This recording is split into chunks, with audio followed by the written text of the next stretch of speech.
Praise the Lord. Ang pinakamataas na papuri, pagdakila at pagsamba ay tanging sa ating pinakamamahal na Panginoong Hesus po lamang. Bumabati po ako ng dobling galang sa ating beloved Honorable Pastor Wildy Almeda and his beloved children. Isang pag-alala sa aral at turo na iniwan sa atin ng ating beloved Honorable Assistant Pastor Lina C. Almeda. Sa inyo po mga minamahal, isang mapagpalang araw po and happy birthday sa ating beloved Pastor Wildy Almeda at sa ating beloved Minister Pogs. Purihin ang mahal na Panginoon. Nagpupurit, nagpapasalamat ako sa mahal na Panginoon. Tunay isang pagpapala po ang mapasalamatan ko siya sa araw na ito. Alalahanin ko lamang po mga minamahal before ako masave sa gawaing ito. Tunay napakarami ko pong karamdaman. Nandyan po yung may skin allergy na wala pong panahon ito na pinipili, lalo na yung ganitong time na nakaharap ako sa maraming tao, na tunay ito po ay sumusumpong buong katawan ko, nagpapantal, hindi ako halos makahinga. Nandyan po mga minamahal, kung 2 araw lang may lagnat ako, tunay napakahirap ng nararamdaman ko. Subalit nang makilala ko ang mahal na Panginoon sa gawaing ito, year 1992, tunay pinagaling ang karamdaman kong iyan, tunay napakabuti ng mahal na Panginoon. At nandyan din po mga minamahal, nagkaroon po ako ng matinding karamdaman sa patuloy naming pagsasamba. Tunay nandyan mga minamahal, year 2000, nagkaroon po ako ng breast cancer. Nandyan po yung tunay, itong physical kong pangangatawan, talagang lugmok na po ako. Halos simpleng bagay, hindi ko na po yan nagagawa. Halos magang-magana po itong left side ko na to. Halos kahit na isang basong tubig, hirap ko na pong buhatin dahil sa kamagaan ng left breast ko na nandyan yung pati physical kong pangangatawan, magang-magana po ito at talagang halos pati pagkain ko, lahat po apektado na. Nandyan mga minamahal, iba't ibang cancer specialist po ang pinuntahan namin dito sa Dako ng Manila. Lahat po ng findings nila, operasyon. Subalit nung time po na yon, marami akong naririnig na patotoo na ang patay binubuhay. Ang mga may matitinding karamdaman, pinapagaling ng mahal na Panginoon.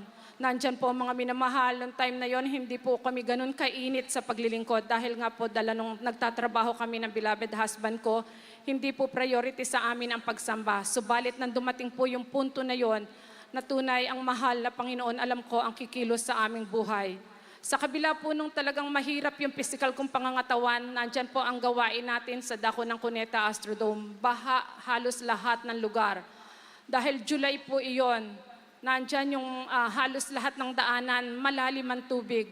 Nandyan sabi ko sa beloved husband ko, doon tayo dumalo sa Cuneta Astrodome. Ang mahal na Panginoon, alam ko, pagagalingin niya ako. Alam niyo, mga minamahal, ang mga cancer specialist, tunay ang sinasabi nila sa akin, dapat daw po ito ay alisin as soon as possible. Subalit hindi po ako nakumbinse dahil ang alam ko napakaliit ng tsansa once na ito ay naopera. Dahil napakadami po, mas marami yung hindi gumagaling at madali ang nagiging buhay kumpara doon sa hindi naopera. Subalit sabi ko nga, ang mahal na Panginoon sa gawaing ito, pagagalingin ako. Alam niyo mga minamahal, nung time na yon, nagpunta nga kami, overnight po iyon. July 4, year 2000. Pumunta kami ng Cuneta Astrodome, mga minamahal, malalim ang tubig, halos lahat ng daanan hanggang dibdib ang tubig.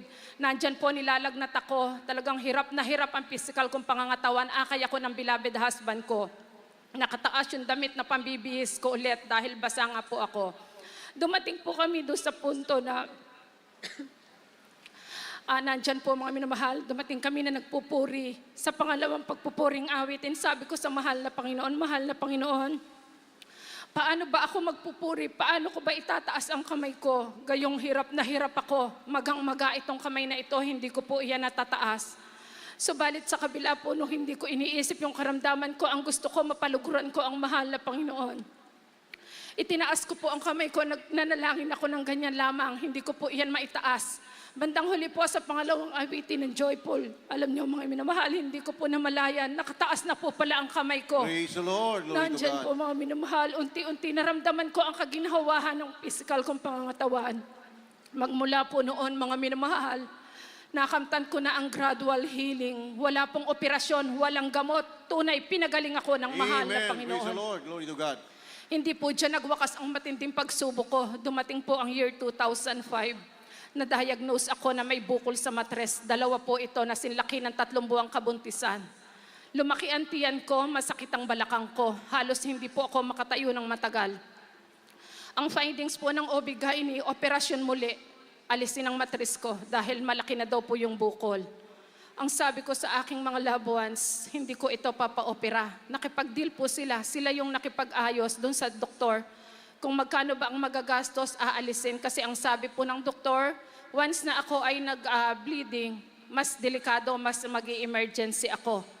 Hindi po ako kumibo dahil iba na po ang nasa isip ko. Ang nasa isip ko, pupunta ako ng pastoral house. Doon ko kakatagpuin ang panalangin ang mahal na Panginoon. Na alam ko ang mahal na pastor, sa pangunang panalangin ng mahal na pastor, maririnig ang lahat ng panalangin. Alam niyo mga minamahal, noong time na yon, Lunes po iyon. Then after namin nagpunta ng doktor, nag-impake ako ng damit. Ang sabi ng mga loved ones ko, saan ka pupunta? Sabi ko sa pastoral house. Hindi ako gagaling sa bahay, gagaling ako sa pastoral dahil ang mahal na Panginoon ando doon. Maririnig niya ang bawat hinaing natin. Alam niyo mga minamahal, nag-stay ako ng 1 week sa pastoral house. Nandyan po mga minamahal sa bawat pagpupuri, sa bawat pagluhod. Wala po akong inaksayang hindi ako lumuha. Talagang iniluha ko sa mahal na Panginoon na muli maghimala siya sa aking buhay.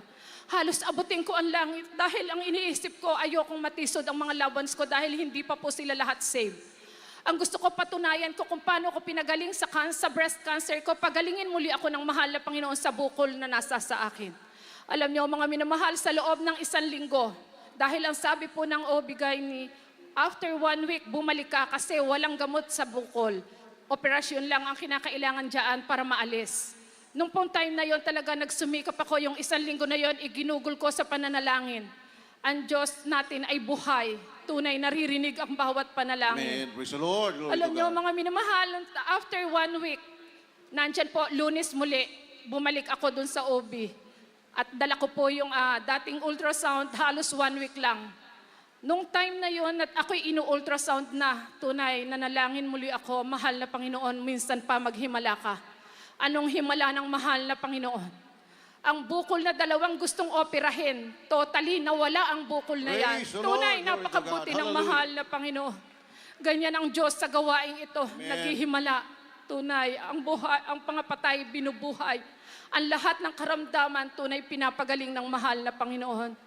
Hindi po dyan, mahal na Panginoon ko, nagkaroon pa muli kami ng isang matinding karamdaman sa aking beloved mother. Nandyan po, 82 years old na siya. Nung pong kasaksaan ng pandemic, talagang grabe. Halos lahat po, bawal lumabas. Kung bakit nung time po na yon, talaga ang beloved mother ko, nilagnat po siya halos 2 buwan. On and off po ang lagnat niya. Dumating po, nagkaroon siya ng severe headache. Nandyan po mga minamahal, na-diagnose sa kanya, mayroon siyang mass sa ulo. Nandyan po na talagang grabe yung sakit ng ulo niya. Unti-unti po pumikit yung left eye niya. Ito pong kaliwang mata niya, unti-unti pumikit. Nandyan po ang findings ng neurosurgeon, kinakailangan ito, maalis yung mass na nasa sa loob ng ulo niya. Kung hindi, hindi na siya makakadilat. Sa 82 years old po na yan, napakahirap na po namin ipakipagsapalarang mahal kong ina. Dahil sa edad niya na yan. Subalit wala daw pong gamot dyan. Alam niyo mga minamahal, ang sabi ko sa beloved mother ko, manampalataya ka, ang Diyos natin ay buhay. Lumabas po kami, iniuwi namin ng bahay dahil mas mahirap po pag sa ospital. Alam niyo mga minamahal, ng time na yon, araw-araw humaharap sa salamin ng mahal kong ina. Ang sabi niya sa akin, ganito na lang ba ako? Buhay ako pero bulag ako. Dahil hindi na ako makakita.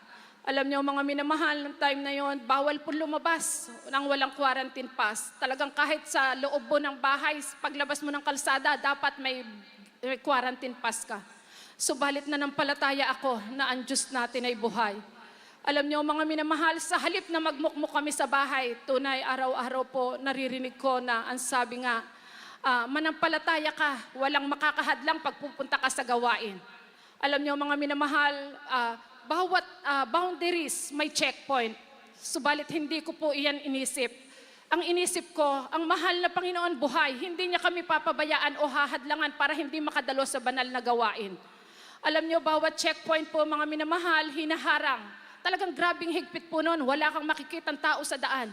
Subalit araw ng samba, Miyerkules, Biyernes, Linggo, gumagayak po kami dyan. Ang sabi ko sa aking mga loved ones, gagayak tayo, dadalo tayo sa pananambahan. Walang makakahadlang sa atin. Sa pangunang panalangin ng mahal na pastor, hindi tayo pababayaan. Alam nyo mga minamahal, bawat checkpoint, grabe ang harang, grabe ang traffic talaga, wala, hindi makaraan. Subalit nandyan po, hawak namin ang Bible, nananalangin kami ang mahal na Panginoon, bubulagin o aalisin ang hadlang sa amin. Bakit po sa lahat sa kanila hinaharang? Kami po talaga, pag nakitang nakaputi, ang sinasabi po sa amin, sige po, daan-daan, ang akala po rin nila, frontliner kami. Ganun po ang ginagawa sa amin ng mahal na Panginoon. Kaya po walang hadlang para hindi kami makadalo sa banal na gawain.